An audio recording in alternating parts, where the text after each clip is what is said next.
అన్నిటికీ ఆధారం అమ్మ. అమ్మ లేకపోతే ఏది ఉండదు.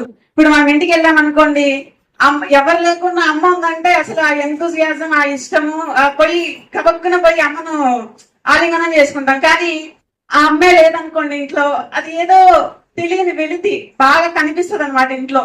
సో ఎవరైతే ఇక్కడ ఉన్నటువంటి మూర్తులు ఉన్న వాళ్ళందరూ దయచేసి నెక్స్ట్ జనరేషన్స్ కి మీరు మీ పిల్లలు, మన కుటుంబం నుంచే మొదలు పెడతాం. మనం బయట ఉద్ధరించాలి అంటే అది మన కుటుంబం నుంచే ఒక సన్నిధి ముందుకు సాగాలి. కాబట్టి అందుకే మిమ్మల్ని ఇక్కడ అసెంబ్ల్ చేయడం జరిగింది. కాబట్టి ఈ ఈ ఉన్నటువంటి పొద్దు నుంచి సాయంత్రం వరకు ఉన్నదాన్ని నేను జస్ట్ ఒక 4 మాటల్లో చెప్తాను. ఫస్ట్ మనం ఏం నేర్చుకున్నాం? భగవంతుడు వ్యక్తి కాదు, వ్యవస్థ. అయితే నాకు ఇందాక భోజనం చేసేటప్పుడు నాకు ఒక ఉదాహరణ వచ్చింది. వ్యవస్థ అంటున్నాం కదా, సరే నాకు కాలుకి అదేదో ఇటుక కొట్టుకుంది అనమాట. అప్పుడు ఏముంటది? కాలు మనసుకి మెదడుకి ఇస్తుంది అనమాట. ఏదో కింద ఉంది, కళ్ళు కింద పెట్టి నడువు అంటది. అది ఎట్లా చెప్తుంది? అంటే కాలు వేరు కాదు, లేకపోతే బయట చూపు వేరు కాదు కాదు కదా. ఇది అన్ని వేరు వేరు అయినా కూడా ఒక స్ట్రక్చరల్ గా ఉన్నటువంటి ఒక వ్యవస్థ ఇది. భగవంతుడు ఒక మనిషిని క్రియేట్ చేయడం అనేది, మనిషిని కాదు ప్రతి జీవరాశిని క్రియేట్ చేయడం అనేది ఆయన యొక్క అద్భుతమైనటువంటి సృష్టి. ఎలా అంటే గాడ్ ని నేను అర్థం చేసుకొని చెప్తాను. G for generation or creation, O for organization or management, D for dissolve. అంటే సృష్టిస్తారు బ్రహ్మ, ఆర్గనైజ్ చేస్తారు విష్ణువు.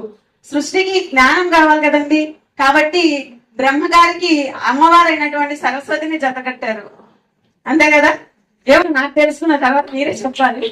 తర్వాత ఓ ఫర్ ఆర్గనైజర్ ఆర్ మేనేజర్. కృష్ణుడు మేనేజ్ చేసినట్టుగా ఎవరు మేనేజ్ చేయలేదండి.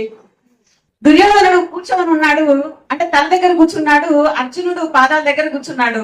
అంటే వీళ్ళిద్దరిని సమదృష్టితో చూడాలి కదా. ఇప్పుడు చెప్పే వాళ్ళు సమదృష్టి, ఇప్పుడు లీడర్ అనే వాళ్ళు ఆచరించి చూస్తేనే కదా ఫాలోవర్స్ కూడా ఆచరించేది. సో ఇద్దరిని మేనేజ్ చేశాడండి. ఆయన మేనేజ్ చేసినట్టుగా థింగ్స్ ని ఇంతవరకు ఎవరు చేయలేదు.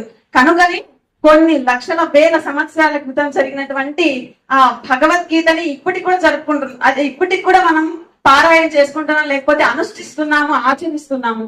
అయితే ఫర్ ఎగ్జాంపుల్ మన రాజ్యాంగమే ఉందండి. రాజ్యాంగము ఎప్పుడో జస్ట్ 70 ఏళ్ల కిందట వచ్చింది. ఇప్పటికి 110 సవరణలు జరిగాయి.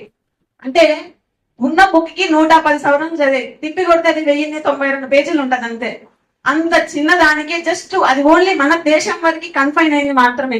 మన రాజ్యాంగం ఇంకొక దేశం వాడు ఫాలో కావాలంటే లాగ్ అవుట్ కొడతాడు. ఎందుకంటే ఐసీజీలో ప్రపంచానికి